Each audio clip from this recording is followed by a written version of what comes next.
How's it going, everyone? Figured today I would do a redemption video on the fact of how I trashed Dragon Ball Super Superhero. And I thought people probably thinking to themselves, could this guy do any better? Could he? Well, today I'm going to try to do any better. And we're going to see if I can make it an actual decently watchable video, in my opinion. Now, I'm going to have some rules. First things first, obviously, we're not touching animation. Because that'd be one of my biggest gripes, but I digress. Okay, so animation's out. I want to try to make it so it's same linear wise, but not obviously the same, because if it was the same, then what the heck would I be doing, right? So there is that.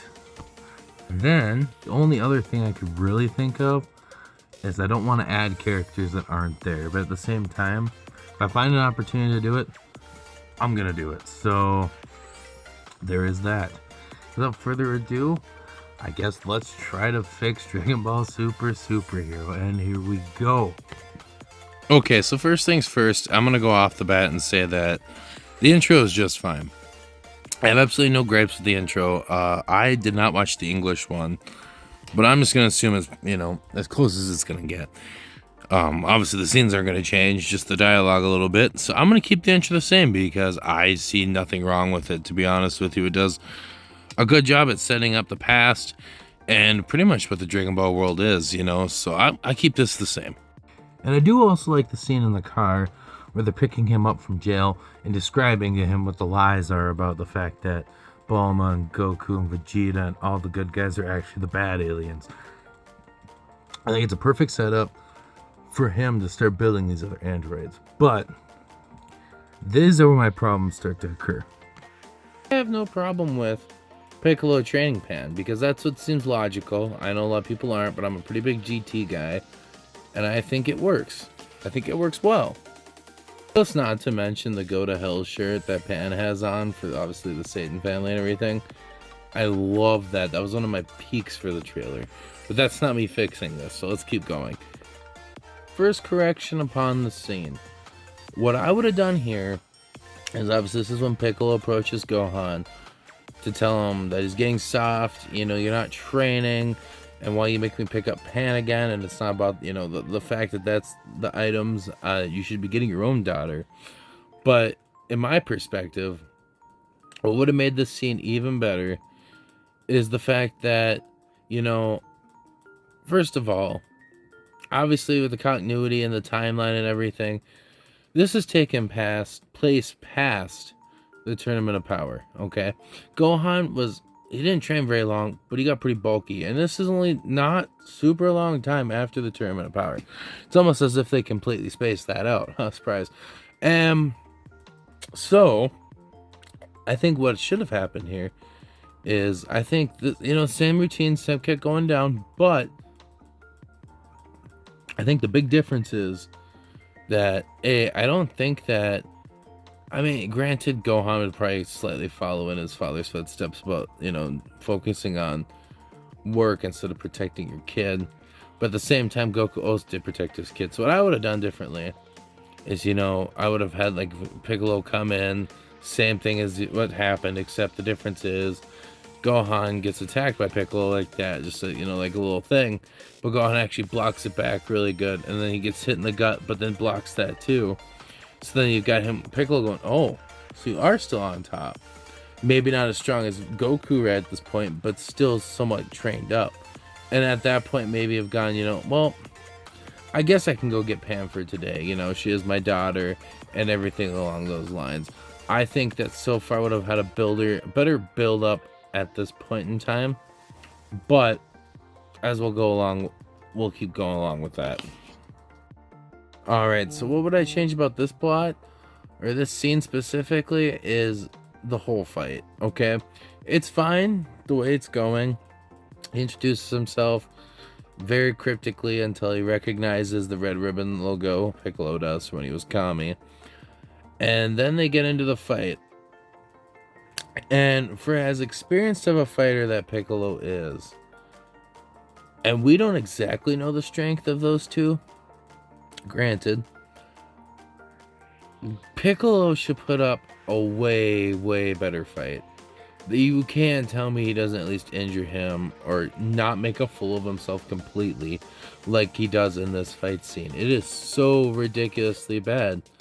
Like, don't even get me wrong. Like, there was absolutely no joy in that. I actually got pissed in the theaters. Piccolo would have held up a better fight than that, and you can't tell me otherwise. Okay, he was doing a Hellsong grenade. Just would have smashed his ass down. He would have done some damage. Okay, it's not a doubt in my mind. Like, if I had to replay this whole fight scene in general, Android comes down, Piccolo dodges it, comes back with a stretch arm, knocks him in the face, comes back with the gun. Piccolo gets ready to do a freaking Hellsong grenade or something. Like, there's so many possibilities that Piccolo can do. He's got special beam cannon, Hellsong grenade. Just an arsenal of moves, and this is what they read it down to make his power level look like shit. And I dislike that to death. Now, I understood the whole Cell thing. Don't get me wrong. I mean, that's what Dragon Ball movies are known for, right? Right? But we didn't really need the nostalgia train. I'm okay with where it goes from here. I mean, for what we got, I'm okay with what goes here. Obviously, it's one of the biggest just giveaway plot holes. I feel like if you would have just taken the two Gamma Knights, he could have made a hell of a lot cooler story out of this. But of course, the big villain from the past has to get involved and wants a Cell, which obviously spills the whole plot right from the base, with only a third of the way through.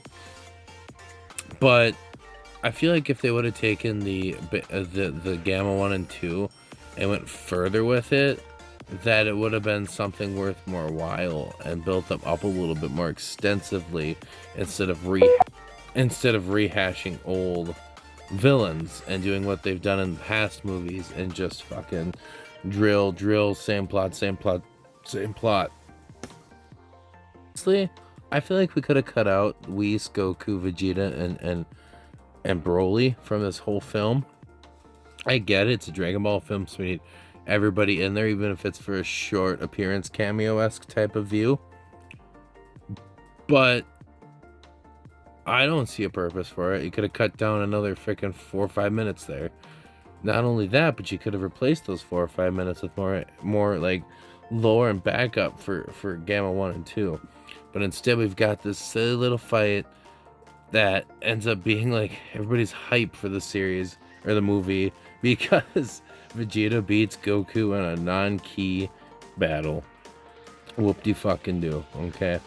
We've got the Super anime coming back next year. We can deal with them later. For now, we're trying to focus on Piccolo, Pan, and Gohan. Get out of here. To get better power-up, it's just such a cop-out to have Piccolo try to get his potential awakened and Dende not being able to do it. That makes sense. And he was a way younger Namekian than Guru was. But to have him pitifully just ask Shenron for a Cheeto power boost feels like such a cop-out. Okay, if we're going to do the route where Piccolo gets stronger, how has he not gotten stronger from initially just all the training he's done over the years of time?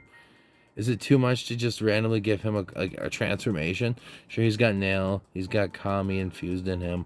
But with all that training and everything he's done over the years, how has he not gained another power-up, And then on top of that, Bulma making another dumb wish. Like, whatever. It's Dragon Ball. Add that in there. But it really just grinds my gears, the fact that they do Piccolo like that when he's done all that training over them years. And you're telling me he's still not slightly strong enough to take on these androids by himself? I feel like that should have been just a secret weapon that he pulls up into the fight, going into the fight, and has more effect than it does in this movie. I feel like that would have had way more height of him just transforming at the fight, there and then, instead of wasting this time on this. And the other thing is, at the end of the movie, they realize, oh, I guess we should have wished Goku and Vegeta back from Whis' planet. Then there wouldn't have been a movie, so I get that. But at the same time, it's like, oh my goodness, guys. Wrong. I get it. Gohan is a Saiyan based off emotion and has had that kind of great trope, I guess, since the very beginning. And it makes sense the fact that Pan's in danger, his beloved daughter, and he comes rushing and charging in like a badass. Even though a few scenes ago he couldn't even stand with that weighted Namekian armor. That's just I think most of my problems with this is just the fact that I'm not big into Dragon Ball as I used to be. But my gosh, the inconsistencies just drive me ape shit. And I guess my real only gripe with the transformation of Piccolo is that he just looks identical to the Universe 6 Namekians. Though they do at least do Piccolo a little justice in the fact that his transformation does make him more almost like Ozaru form. Like Super Saiyan 4-esque vibe to me. And I do appreciate that. I just really, like I said earlier, I wish they would have done him dirty like that, and I wish they would have exploited it a little further and beyond with his action scenes. But what do you do? But I will say it was pretty cool to see in Teen Goten and Teen Trunks, and obviously younger Pan. As a big GT stan as I am, I find it very awesome that we got that. And that's all I gotta say about that. We'll see what they do with it in Super coming up. But I will say that. And then we had Wolf by Gohan. Oh my gosh. So this final fight in general, I feel like should have just been scrapped. And if I were to start this fight over again, you know, the androids are fine. They're fine. Piccolo, it's fine. I can get past it. But the Cell fight, okay. Gohan's transformation is ludicrous, okay? When he transformed to Super Saiyan 2, his dad just died, okay? And to get this transformation over Pan just being taken and the, you know, his friends, whatever, seems quite ludicrous to me. And not only that, but it looks ridiculous. We don't exactly know what the fuck it's all about yet. No explanation whatsoever. Second of all, Bio Broly, anybody? Complete Bio Broly ripoff. I feel like if they were going to redo Cell, they should have redone him right and not made him some mindless, speechless animal. Granted, I know it's supposed to be for movies, so it's supposed to be shorter. But the least they could have done was give him some type of persona, some shorter persona that would have given us a little more drive to like actually enjoy it and feel it and understand it, instead of just, you know, Gohan based on emotions of his past and facing Cell and facing him again, refighting his fears. I understood what they were trying to do, but I feel like if they wanted to really improve it, they would have really tested Gohan's limits and gave Cell like the same esque personality but being a different character, if that makes sense, and gone from there instead of having this Omega transformation thing that to me just seems a little flashy and ridiculous and fan nostalgic, which is completely what it was. But I feel like we could have done that so much better. So with all that being said, was it as bad as the first time I seen it in theaters, the second time kind of going through? No, it wasn't. It definitely deserved more like a 4.5 or a 5 instead of a 2. Were my fixes that improvement? Or much improvement, I guess? Probably not. Probably still fan opinion oriented, but that's what opinions are, right? I just wish they would do something different. Like I said with Broly, they weren't reinventing the wheel, but they did a damn ass good job. And we got to this movie, and I was like, are we reinventing the wheel again? You know, it didn't flow off the tongue to me as well as the Broly movie did. And you know what? That's cool. People enjoyed it, and honestly, that's what matters. Me, not so much. And it was those few small things along the lines that they could have changed to make it better, but they didn't. And hey, it's their movie. It's not my movie. I just wish they would incorporate something new for once, or at least do different characters. I mean, it was awesome to get Piccolo, Gohan, and Pan, don't get me wrong. But the way they did him dirty like that, didn't sit right with me. But yeah, I mean, it is what it is. Well, Super's coming back, and we're pretty excited for that. So we'll look forward to that. And in the meantime, just keep reading the manga and watch everything else in life. With that being said, I'll see you guys later. Deuces.